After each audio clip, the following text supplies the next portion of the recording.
Bonjour, je m'appelle Cécile de Artibigara, je suis l'autrice de Nouvelle Mère et je suis également professeure de yoga et de méditation. Dès les premières heures à la maternité avec mon bébé dans les bras, j'ai été très surprise de voir comment mon focus a changé et comment je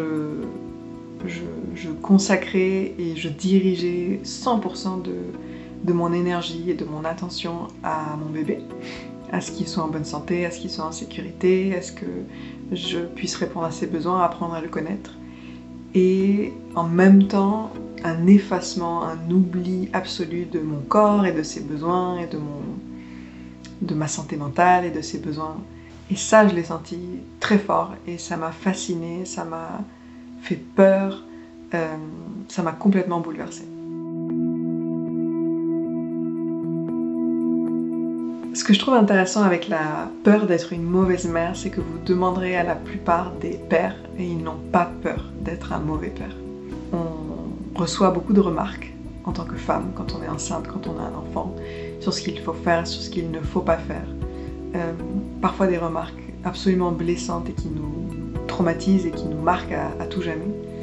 Et on reçoit également un message de l'inconscient collectif et de la société que c'est notre rôle, que être mère c'est notre compétence, c'est notre rôle et quelque part on a intérêt à assurer et si on assure ce sera juste normal et donc on est quasi dans une asymétrie où la mère a constamment peur d'être une mauvaise mère et le père est célébré comme étant un père incroyable pour la moindre petite chose qu'il fait.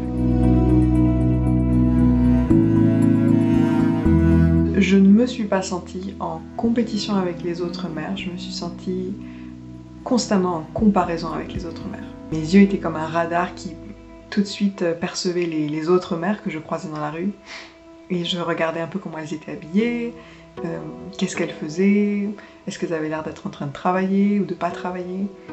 Et mon esprit finalement cherchait toutes les preuves du fait qu'elles s'en sortaient mieux que moi. Et c'est pour ça que ce livre était important pour moi, de libérer la parole sur ce qu'est réellement l'entièreté et la complexité de cette expérience de devenir parent. Parce que tant qu'on n'aura pas conscience de cette complexité partagée, on aura tendance à se comparer un peu à la façade, à la vitrine des autres. Et quand on se compare à la façade et à la vitrine des autres, on est toujours perdante.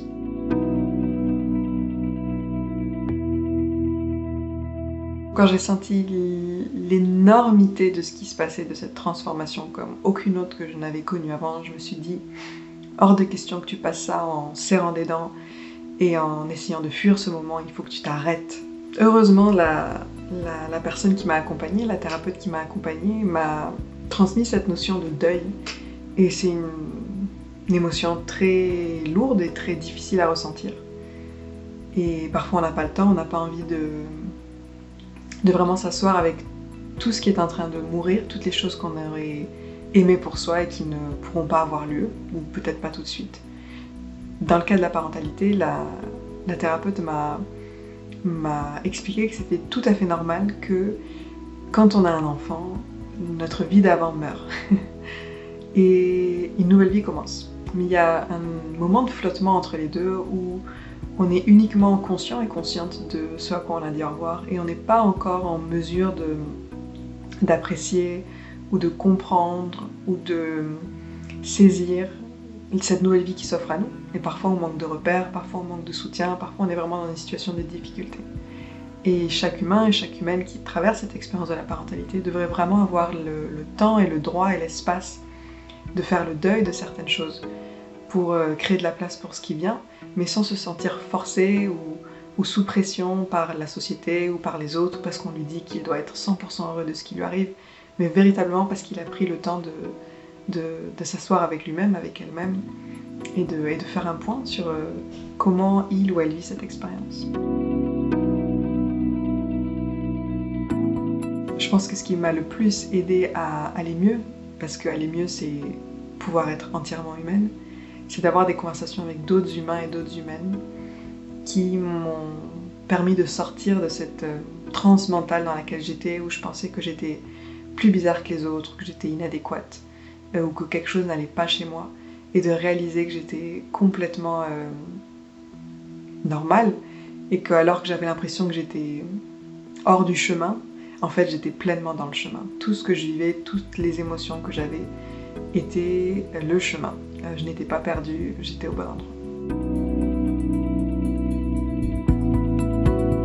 Ce qui m'a poussée à écrire Nouvelle Mère, c'est mon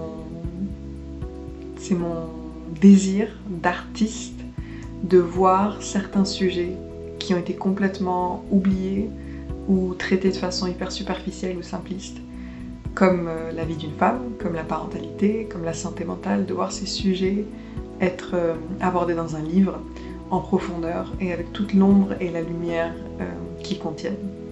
Donc je pense que ce qui m'a poussée à écrire Nouvelle Mère est véritablement un acte militant et féministe. Dans le féminisme, on dit souvent que l'intime est politique, et ce que ça veut dire, c'est que toute expérience qui est humaine est digne d'être nommée.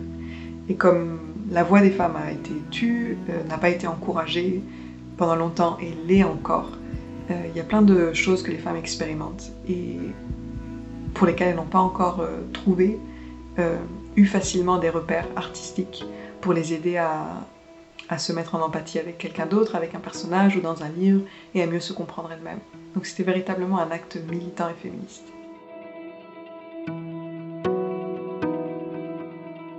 Je leur dirais, cette expérience que tu vas vivre de la parentalité n'a malheureusement pas encore été décrite à sa juste valeur. Et donc quand tu vas vivre le tourbillon que tu vas vivre, tu vas probablement te sentir surprise et étonnée, peut-être en colère, peut-être frustrée. Également, tu vas te sentir proche du divin et sentir un amour inconditionnel comme peut-être tu n'as jamais expérimenté. Et ta vie va gagner en richesse et en profondeur. Et dans ce processus, tous les hauts et tous les bas, ne pense surtout pas que quelque chose ne va pas avec toi. En fait, tu es complètement normal. Il est temps que la société rattrape son retard et parle et s'exprime autour de ce sujet avec justesse et avec profondeur.